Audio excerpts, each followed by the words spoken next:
E galera, eu voltei aqui, já entrei já na partida, na marotinha.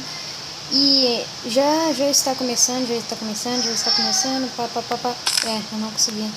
Ah, velho, eu peguei a ilha de carvão. Galera. Eu não gosto da ilha de carvão.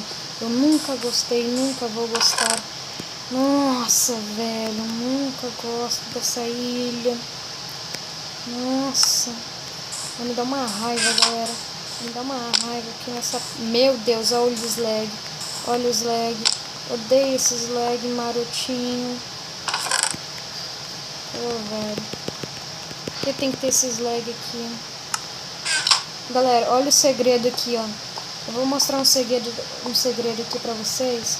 Que isso daqui é um segredo de família, galera. Esse é um segredo de família. Pra quem não sabe, né? Quem sabe... Ui. Uai, que é isso? Eita, hein? Deixa eu tá aqui então. Tá.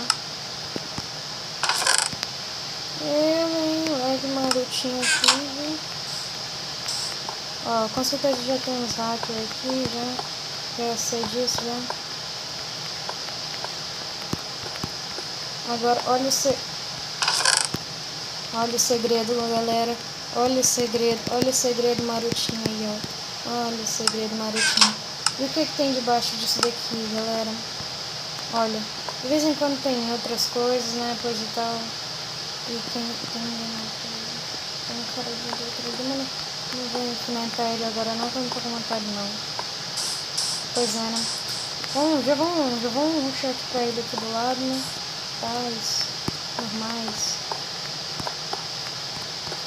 Vamos ver se o cara não tá rushando pra mim. É, ele tá rushando primeiro. Ok. Eita, caceta.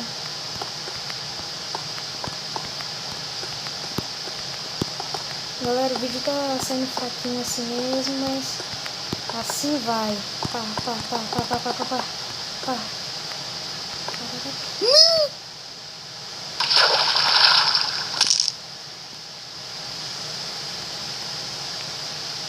Galera, já volto.